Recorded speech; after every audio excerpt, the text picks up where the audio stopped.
Assalamualaikum warahmatullahi wabarakatuh. Halo semuanya, welcome back to my channel bersama aku, Ayu Melawati. Pada video kali ini, saya akan memberikan layanan klasikal untuk kelas 10 di SMA Negeri 2 KS Cilegon. Nah, apa itu layanan klasikal? Jadi, layanan klasikal adalah layanan yang ada dalam bimbingan dan konseling yang diberikan kepada peserta didik atau konseli dalam format kelas. Adapun topik layanan klasikal yang kali ini akan saya bahas adalah tentang potensi diri remaja.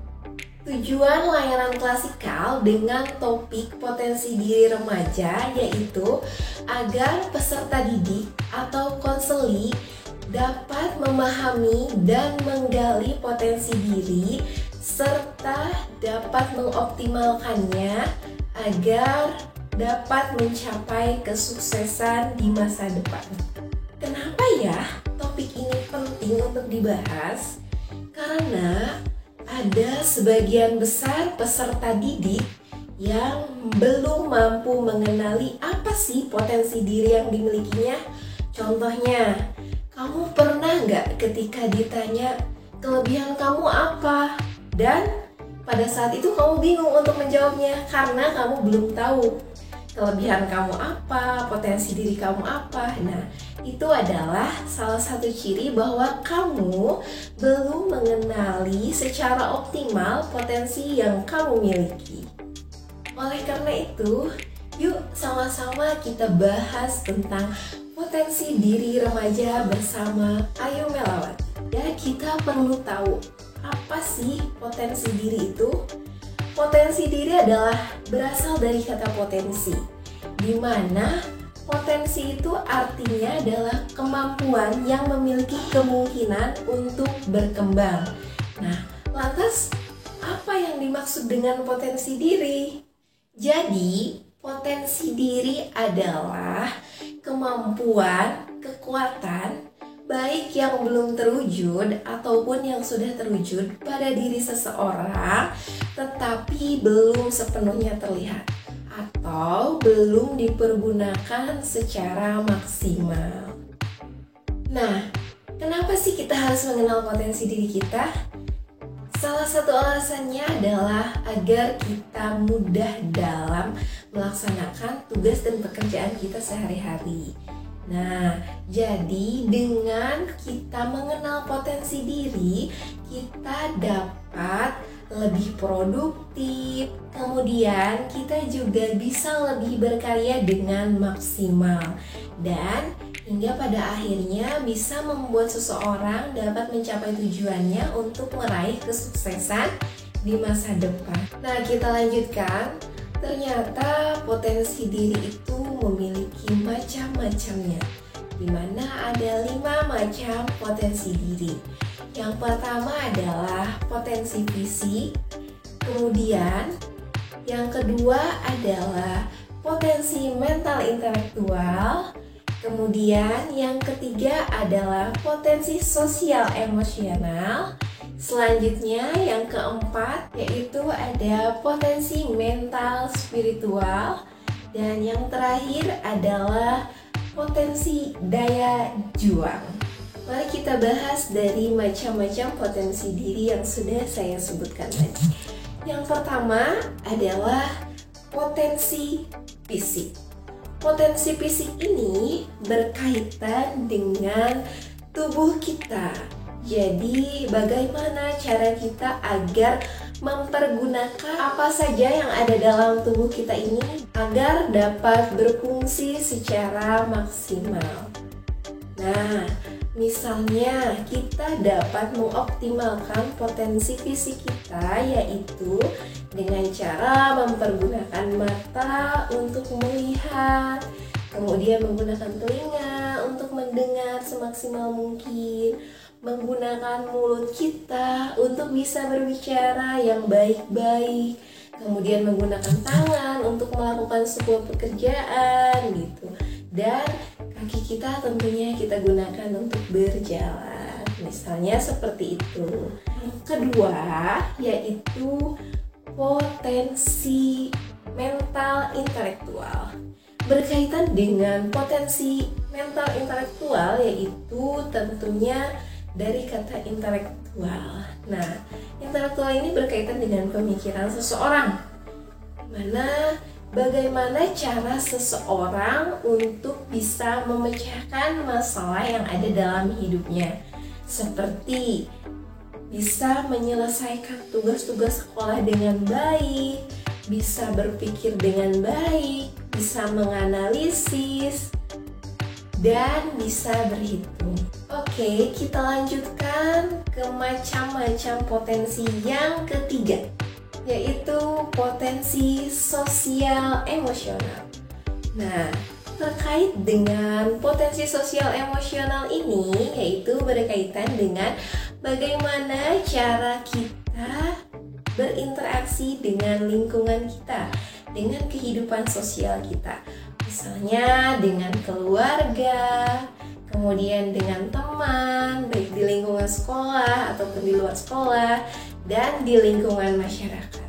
Nah, kita dapat memaksimalkan potensi kita dalam kehidupan sosial emosional ini, artinya mewujudkan seseorang yang dapat diterima di lingkungannya. Contohnya, ada seseorang yang mampu mendengarkan curhatan orang lain, mampu berempati kepada orang lain, kemudian dia mampu mengekspresikan dirinya atau emosinya sesuai dengan kondisi, sehingga orang tersebut dapat diterima oleh lingkungannya, dapat diakui oleh kelompoknya, dan memberikan motivasi kepada orang lain. Selain itu, orang tersebut juga dapat merasa nyaman tinggal di lingkungan tempat ia berada. Nah, bagaimana seseorang yang belum mampu mengembangkan potensi sosial emosional ini dengan baik? Mungkin saja contohnya ketika marah-marah, orang tersebut langsung melempar barang atau langsung dengan temperamen membuat keributan, bahkan melakukan tindakan-tindakan fisik seperti hal-hal yang bisa melukai orang lain. Next, kita lanjut ke macam-macam potensi yang keempat, yaitu potensi mental spiritual. Nah, potensi mental spiritual ini berkaitan dengan bagaimana cara seseorang untuk bisa menjalankan keyakinannya dengan baik atau menjalankan agamanya dengan baik, yaitu dengan cara beribadah sesuai dengan ketentuan pada agama yang dianutnya.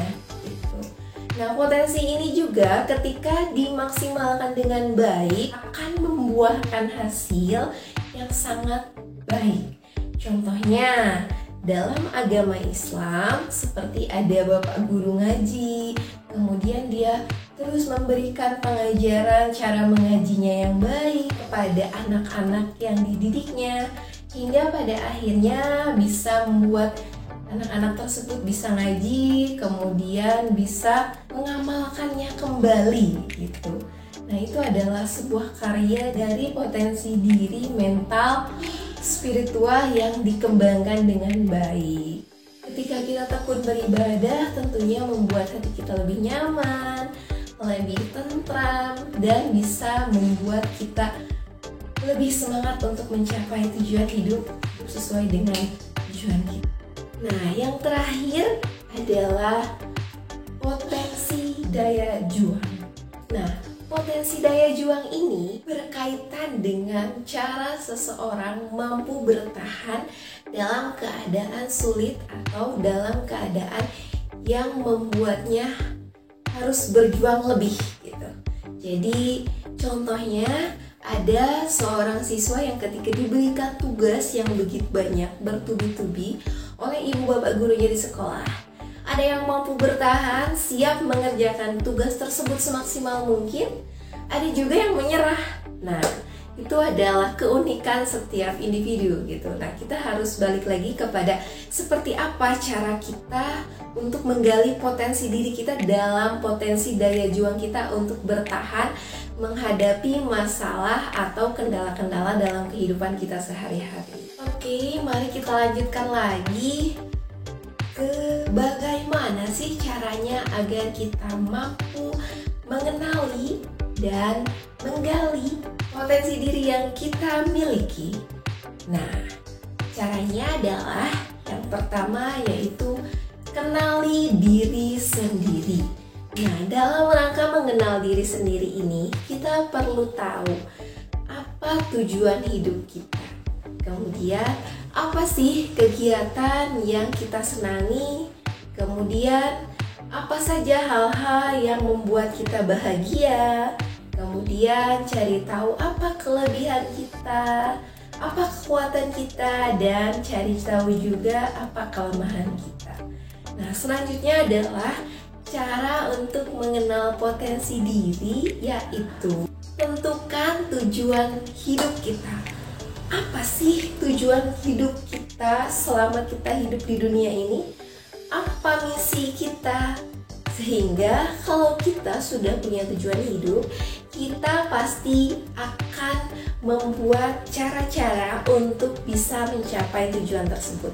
Artinya, kita dapat membuat misi untuk mencapai tujuan itu. Selanjutnya adalah kenali motivasi diri kita. Nah, kita harus tahu apa yang membuat kita itu lebih semangat. Misalnya, cita-cita membuat saya lebih semangat. Ketika saya mengingat tentang cita-cita saya, itu membuat saya lebih semangat melakukan semua hal yang tentunya bertujuan untuk mencapai cita-cita tersebut. Misalnya, seperti itu. Nah, jadi dengan adanya motivasi itu dapat membuat kita lebih giat sehingga kita lebih bisa mengenali apa sih potensi diri yang kita miliki dan kita berusaha untuk menggalinya. Cara mengenal potensi diri yang selanjutnya adalah hilangkan negative thinking. Nah, kalau kalian suka pikirannya negatif terus, itu harus kita usahakan untuk dikurang-kurangi hingga dihilangkan. Artinya, ketika kita melakukan sesuatu, kita usahakan dapat mencapai hasil yang optimal, atau kita usahakan pikiran kita positif sehingga hasilnya akan maksimal. Jadi jangan langsung pesimis, jangan langsung berpikir saya tidak mampu atau saya tidak bisa. Padahal sebenarnya kalau kita coba mungkin kita akan lebih bagus dari yang lain. Tips yang berikutnya adalah jangan menghakimi diri kita sendiri. Artinya, kalau misalnya kita dalam mencapai sesuatu, mencapai tujuan kita, ada kegagalan, jangan suka menyalahkan diri sendiri terlalu berlebihan sampai akhirnya kita terpuruk dan tidak ingin berjuang lagi. Itu akan membuat tujuan hidup kamu itu tidak akan tercapai kembali. Nah, karena itu kalau misalnya kita menghadapi kegagalan, kita boleh bersedih, boleh kecewa, tapi secukupnya. Setelah itu, hentikan dan kita berjuang kembali. Itu adalah cara kita untuk mengenal potensi diri kita. Kemudian, faktor apa saja sih yang dapat membuat kita bisa lebih mengenal dan menggali potensi diri kita?